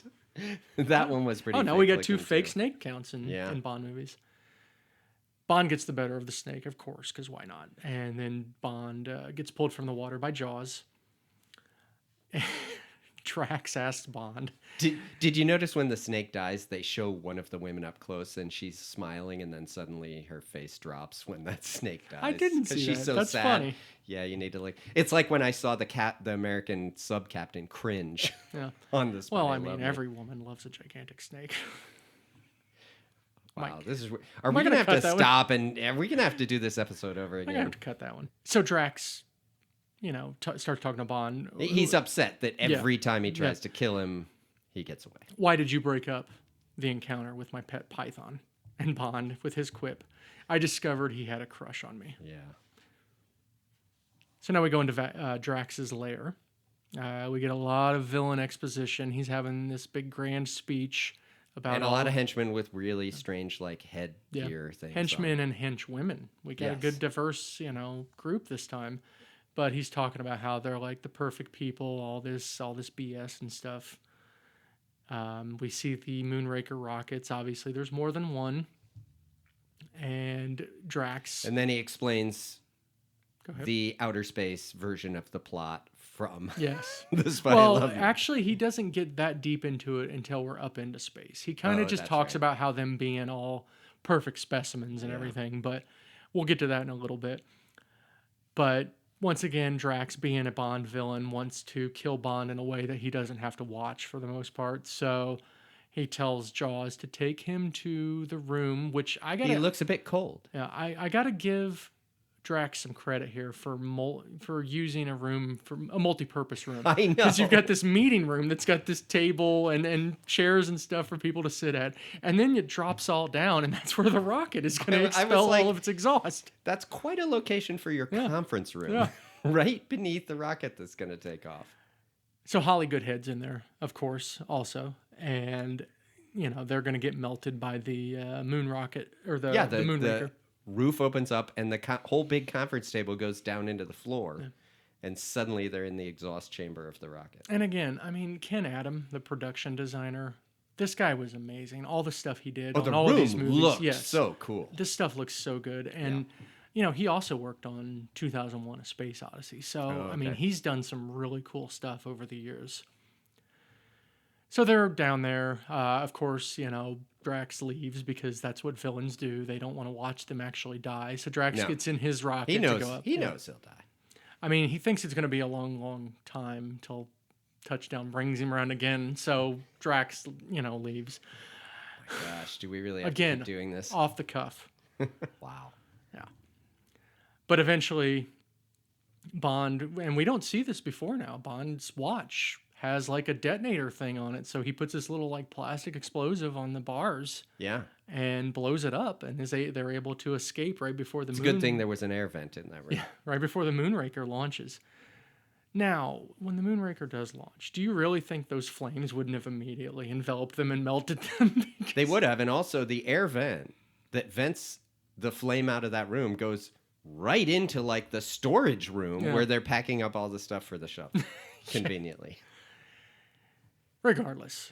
I know, right? Yeah. What are you going to do? It's a Bond movie. It is. So Bond and Holly, they end up disabling some grunts to get some uniforms. And I felt like this was a nice reference to Austin Powers, because there's a scene in Austin Powers where he and Miss Kensington, they disable these two people that one of them's like 7 feet tall and the other one's a shorter, stout lady. And then they come out with their uniforms and they fit them perfectly. Yes, I could not help but think of that during That's this, because funny. the same thing happens for them. They happen to find uniforms that fit. And they steal that super cheesy little thing that must have been like some futuristic. And did you notice how it rode like super smoothly? Mm-hmm. And all I could think was land speeder. They saw the land speeder and they're like, we want something where you can barely see the wheels that kind of bumps up and down. Yeah. It was cool though. So Bond and Holly get into another Moonraker. Bond's rocket pops off and they go up into space. Wow. Fortunately, she knows how to fly this thing. Yeah. And so you see the shuttle in space, and the shuttle's still got that rocket attached. That rocket looks like a big Tylenol. Wow. That one I did write down. You But got a lot of these today. the Countess Just Tracy. so you know, listeners, this is what it's like to actually talk to Mike in real life. Just constant crap. You know, the one thing I kept thinking at that time is they probably did not know that was the fuel tank, the external fuel tank, and it would have dropped off before then, right? But nobody had actually seen a shuttle launch when they saw like the booster rockets break off and then them lose the fuel tank. They would not have known how it was actually going to go necessarily. I had to put the Tylenol reference in here because the Countess Tracy, that is one of her favorite movies of all time, is Airplane. It is a great, great movie. So we cut to the shuttle that has all these, groups of two, men and women, and they're already ready to mate. They look in the back. They have the little camera that they can look and see what's in their cargo bay. They're like, oh, let's see what's in the cargo bay. And it's all those people back there like making out. You know what? I did not make the connection that was them in their ship. That was in their ship. Okay. He hits a button and it's like the cargo bay camera. Okay. And they're seeing because he's like, let's see what we have on board. Yeah. And it's those people making out. Significant horniness going on back there. So we eventually get, and this felt so much like 2001. It was crazy. Have you seen 2001? I have. Okay. It's been a long time, but I've seen it. So the space station gets slowly revealed by the sun coming, by coming around, and you get to see it. And that was good. Awesome looking set. Once again, designed by Ken Adam. You know what bothered me? As things will in movies. apparently weightlessness just makes you move very slowly. Mm-hmm. So, like, Right. their arms can't reach out and touch something the speed your normal arm would. Yeah. They just make it move real slowly to make you believe that they're in weightlessness. This was long before the days where they'd just put a bunch of people up in a plane up in the Right, sky and film then them like in flip it or actual whatever. weightlessness. Yeah. But next time you watch it, watch how when people are supposed to be in weightlessness, they just move really slowly. Well, I will tell you, and we'll go ahead and talk the weightlessness scenes. I mean, they're not quite arrived yet, but I mean, they did have people on ropes and stuff, and I Yeah. thought they did a really good job. You could not see the pulleys and You wires. couldn't see the ropes. Yeah, that was a really good job. And I tried to see it so the one I'm thinking of is when she and Bond are flying the shuttle. Mm-hmm. They're strapped in, but like there's a clipboard and a pen floating in front of her, and she grabs the clipboard and pen, but she grabs them super slowly and then pulls them toward her. Yeah. But I couldn't see, I wanted to see those hanging in midair, and I'm sure there was some string tying those up, but you couldn't see it. Yeah. But it was very dark. They probably had a lot of darkness in those scenes so Right. that you wouldn't see that. Eventually, Bond and Goodhead, they dock at the space station with all the other shuttles. So now we're on the space station. Holly takes her helmet off and her hair looks perfect. Of course. We have one guy that goes into the main area of the space station and turns on the gravity, which, I mean, that's a real thing.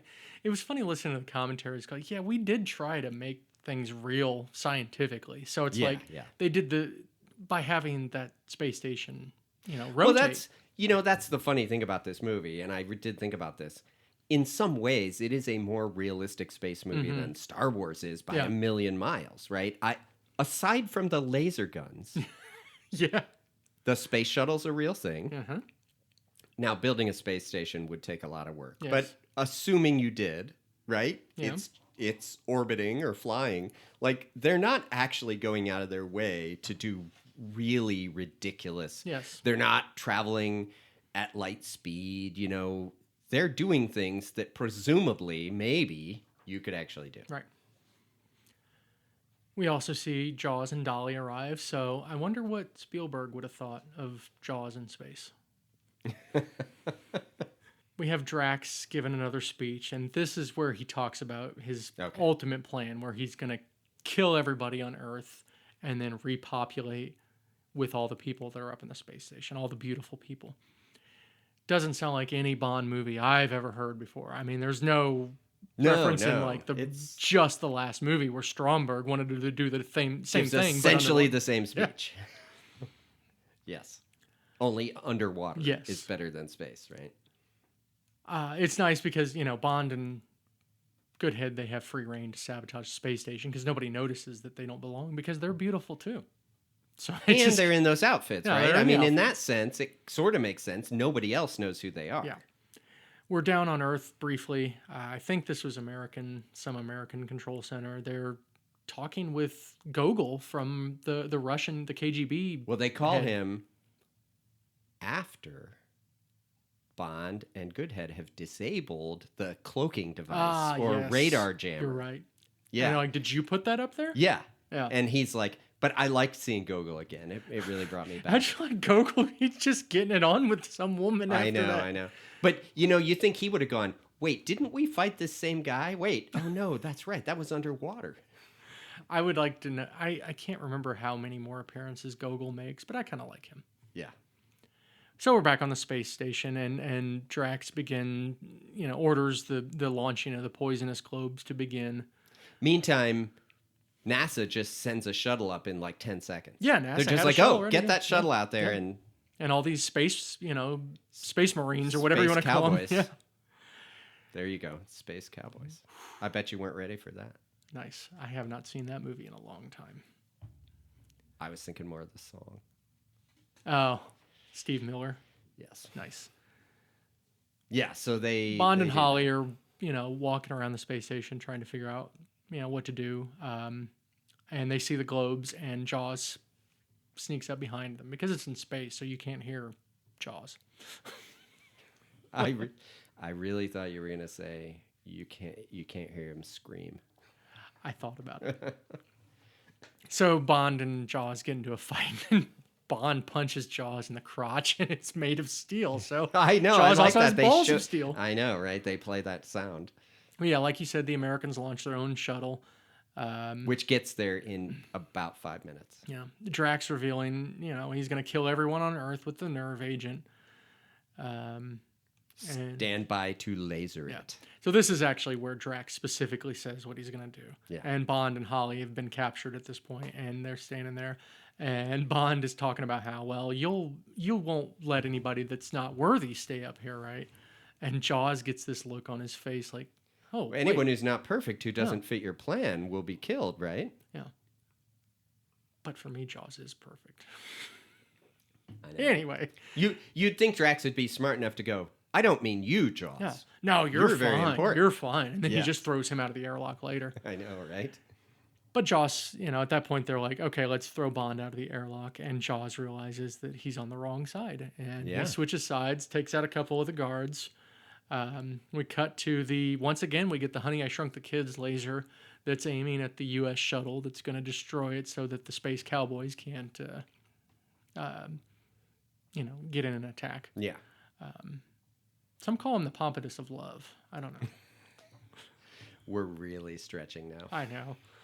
But Bond is standing there, and very conveniently, very close to Bond is a button that's able to knock out the gravity. Yeah, the emergency stop button, fortunately, is right where he's standing. So Bond knocks out the gravity, chaos ensues, everybody starts to move in slow motion, and then we get our Thunderball fight in space. Giant laser fight. Exactly. And in some ways, why is it more ridiculous than an underwater harpoon fight? It's true. But it is. It's true. Just watching the guys come out of the space station, it did not look great. It looks very funny. I mean, come on. It's the 70s. I get it. They had a tough time. And yes, the guys float out of the shuttle. The guys float out of the space station and begin lasering each other. Yeah. Good thing they didn't install a laser on the actual shuttle. That might have helped. Right. So we get this fight back and forth. Eventually, some Americans get to the space station and they get in as the gravity is turned back on. Bond's running around the station. I swear there was one scene where it looked like Bond got lasered right in the back. Yeah. It's like he would have been dead, right? Yeah. But he wasn't. So eventually he finds Drax. Bond and Drax have their final showdown. One of the best lines of the movie is Drax, where he says to Bond, "At least I shall have the pleasure of putting you out of my misery." I Yes, love that line. that was a good That is a line. great line. But of course, Bond, he's only used one color dart so far in this movie, so he has to use the other color. So he shoots Drax with the dart gun from the watch, and we get like a nice little succession of quips here. First one is "Heartbroken, Mr. Drax." Then he puts him into the airlock and sends him out, and then Bond says, "Take a giant step for mankind." Yes. Then Holly comes in and says, Take "Where's?" it- Go yeah. ahead. Which is like about Well, a yeah. real thing. Yes. Finally, about a real thing, right? The moonland. Yeah. And then Holly comes in. "Where's Drax?" "Oh, he had to fly." Yes. You go like an hour and 40 minutes without almost any quips. I know. And then you get like 6 in like 30 minutes. Yeah. So this, And then they decide they'll just stare out the window at the space station falling apart. yeah.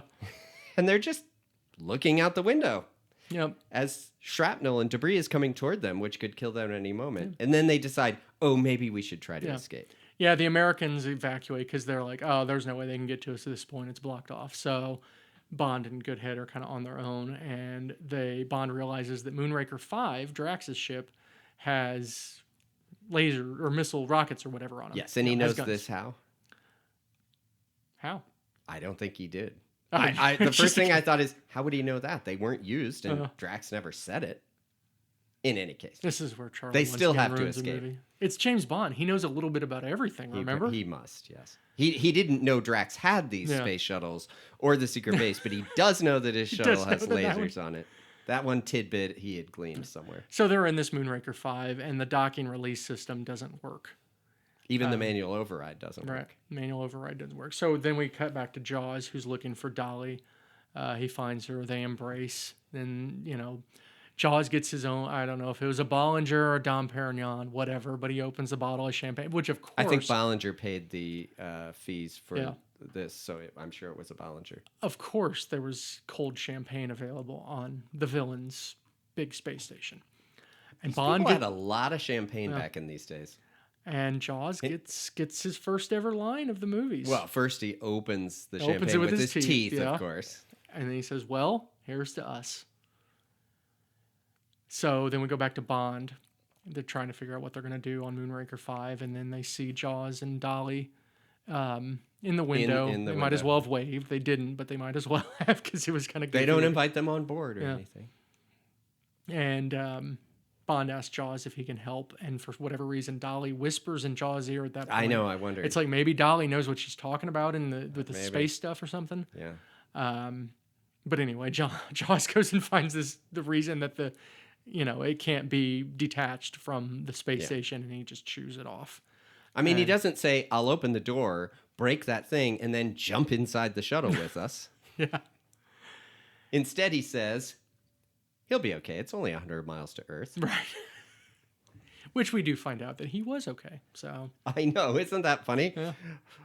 A large man and a very short blonde were picked up. Yes. You couldn't kill Jaws at this point. No. There's just no way.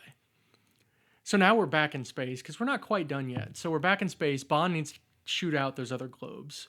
And 007, back in the day, he used to bullseye womp rats in his T-16 back home. Oh, my And they aren't much bigger than these globes. I was hoping you would get that one. Yeah. So Bond's, going Space Invaders on these little globes. He gets the first two pretty easily, and then he's having troubles with the third one. Obi-Wan tells him to use the Force, so he just goes manual and he shoots it. And right before it crashes into the atmosphere, he takes it out. Now we go back. She's super calm through this whole thing, yeah. even though they are maybe about to die. Yeah. We're back at the command center with Q and M, and they're talking about how the feed for Bond on his shuttle is going to be... Because they have a direct link to Drax's shuttle. Yes, obviously. Of course. So we have Q and M at the command center looking at the video feed that they're going to send to the Queen, because the Queen, of course, would want to watch I did like they mentioned they're sending it to the Queen. They show the feed, and it's Bond and Goodhead in an embrace under a blanket floating around in space. And why is the blanket actually draped over them if you're in weightless space? This has been episode 3 of Charlie Ruins Moonraker. I did actually read that was a very, very difficult scene. I could see that. To film. I could see to make all that work.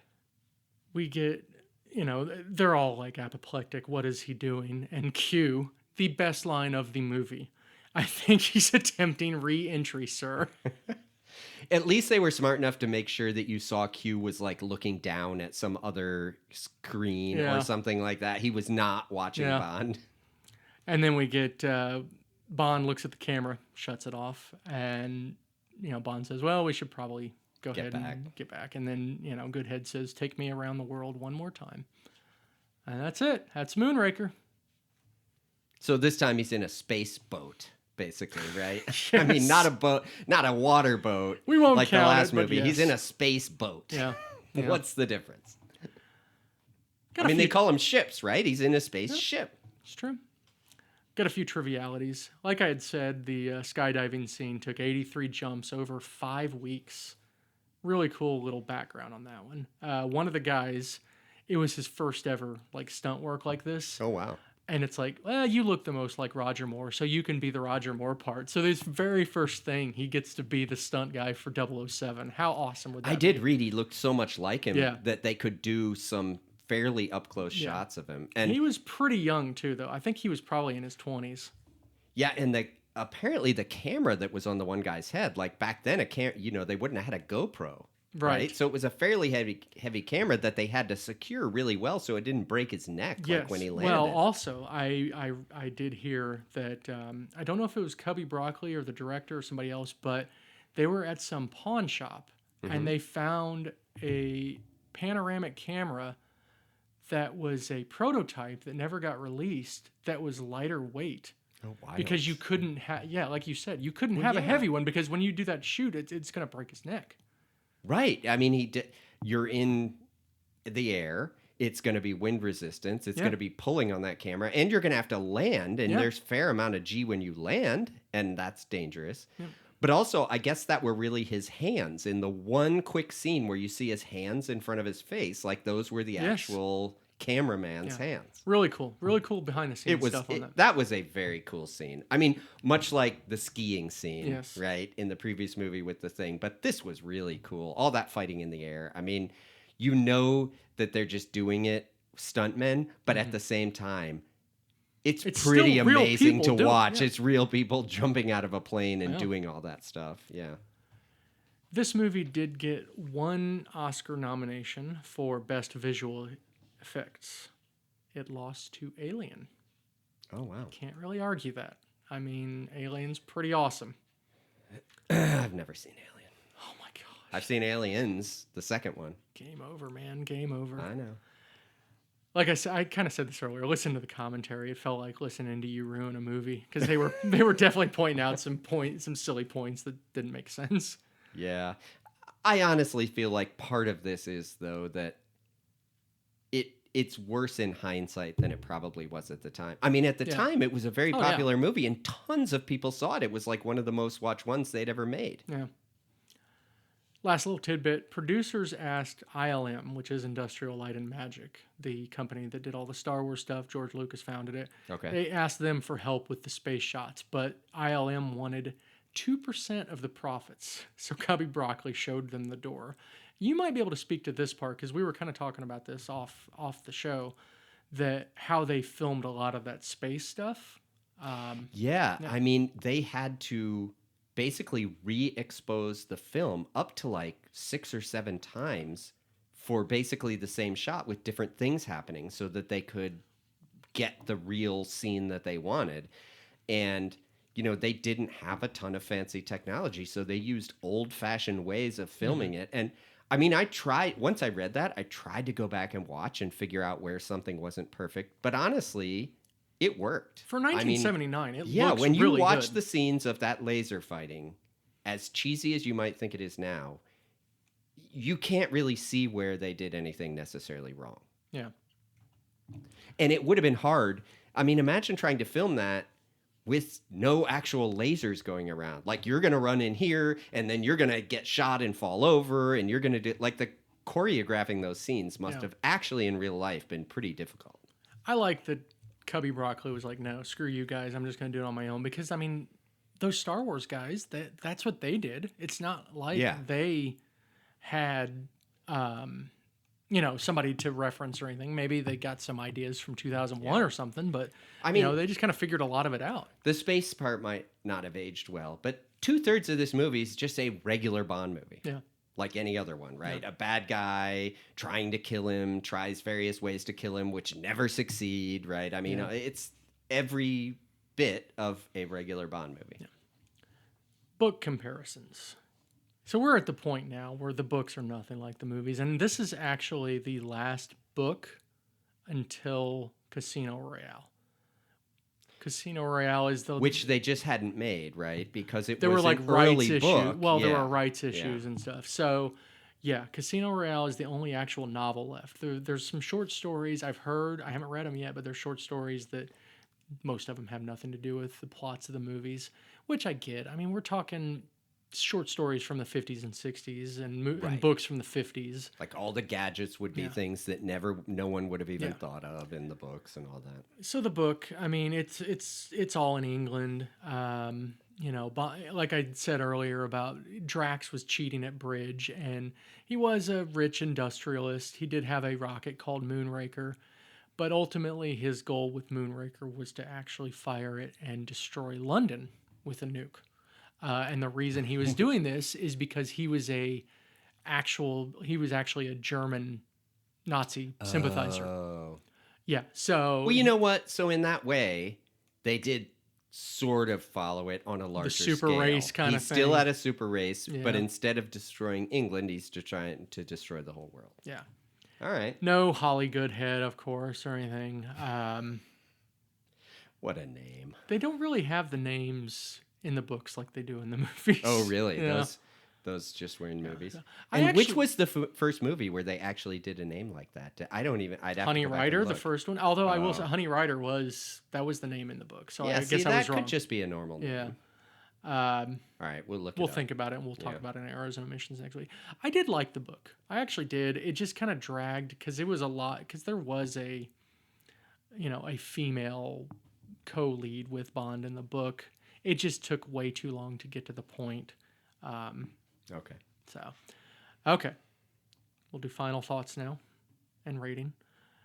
Things I liked. I mean, Jaws all day. Jaws, I love so He's much. great. Yeah. Yes. And As a kid, I loved him, and you know what? He's still good. yes, and we kind of discussed this already. A lot of this movie is a Bond movie.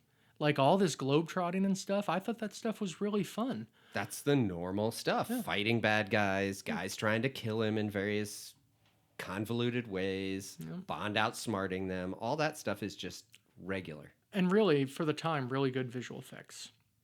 Yes. So- I mean, the only part in space that, and it's so silly, that really bothered me was the fake weightlessness where they moved real slowly. Yeah. And they said things slowly and it was kind of goofy. Yeah. But, the laser thing seems goofy, but at the same time, how many movies have we seen with laser fights that everyone thinks are cool? I mean, Star Wars, they were chock mean, full of laser fights. Right. I think the thing with that is it was so disconnected from reality, right? A galaxy far, far away, right? Yeah. And like long, long ago. So you just say, oh, well, they have things we don't have. This one, you're supposed to believe that in the time of the space shuttle, they have laser guns. But honestly, it didn't bother me as much as I thought it was going to bother me just based on memory. Yeah. Really, it's not even that I didn't like it. I mean, yeah, sure, the space stuff got a little goofy, but it really was a very, very much a retread of The Spy Who Loved Me, with other elements like the Thunderball element and stuff like that. But I don't know. And the entire place. I mean, how many movies have we had now where the villain's lair explodes at the end? Yeah. Right? I mean, every single one of them is he's running out of somewhere where the entire thing collapses. Yeah. But I mean, But then again, it's a a Bond movie. movie. So maybe, the other thing is you wouldn't have seen one for a year or two when you saw it, right? Right. I mean, all right, I said it. I said I was not going to be sure about my rating until we got to this point. But I still might not be. I am now ready. I'm going to give it 4 stars. And I'm going to put it right below Thunderball. So I'm going to put it 7th. Because really, there's nothing really that wrong with this movie. No. It's goofy. But a lot of them ridiculous, have goofy. but that's a Bond movie. I know. I think it gets a worse rap than it deserves. I will also give it 4 stars. I'm gonna put it at 7 for me, which is right after You Only Live Twice. Okay. But I did not dislike it as much as I expected to dislike it. Yeah. As discussed previously, we're gonna do most of these off mic, but we do want to rate the theme song also. Theme song's easy. It's dead last. It's 10. Oh my gosh! Or I'm sorry. No, I'm sorry. Yes, it is 10 because we've done 11 movies, but we don't count Dr. No because it had the James Bond theme song. So yeah, it's 10th. Totally unmemorable. It is. Yeah. I can't remember. I couldn't remember it while I was listening to Yeah. it. That's how unmemorable. And all of our loyal millions of listeners will be able to listen to it on Spotify when I put the link for it on there. Good. I really didn't even like the opening scene all that much. Like, it's interesting how this one was like a little circus related, and the last one was gymnastics related. Totally different, right? This was like trampolines and handstands and some of that stuff. But it just didn't. Oh, do you're anything. talking about the opening credits. The opening credits, yeah. It didn't do much. I liked Bond showing Bond in the parachute on the screen. I thought that was kind of cool. But then it's over. Yeah, and the I whole agree. rest of the opening credits I thought were not that great. I agree. There's also a really cheesy looking like digital fill on the form of the woman who looks like she's flying that has like little digital colored dots come in. Watch for that. Yeah, the opening credits weren't great and the song was not great. Our slap and tickle count is now up to 26. So that's 11 movies, 26 slap and tickles. That's My wife thinks he might need some penicillin by now. Yes. Bond and a boat count remains at 7. I mean, yes, you could kind of maybe argue it, but no, we'll keep it at 7. We will, but he was in a very interesting craft at the end still, though. I'll give him almost partial credit for that. And we have a short week, so you're going to have to watch the next one a little quicker than usual, because our next one is going to be episode 0012, For Your Eyes Only. And if you hated Moonraker for all the craziness that it did, you're going to get the exact opposite in For Your Eyes Only. If I remember correctly. It's actually been a while on this one. It's been a while This since is I've seen it, too. I'm probably- looking forward to Yeah, it. this is probably my least watched James Bond movie. Yeah, I've read, I think Roger Moore likes it. Yeah. So we'll see how it is. I'm optimistic. That'll do it. Thank you, Charlie. All right, thank you, Mike. We hope you enjoyed this episode of Bottled in Bond. If you'd like to send us a message, you can do so at bottledinbondpod@gmail.com. Till your next briefing, pour yourself a drink, light a smoke, and find yourself a spirited companion. Goodbye.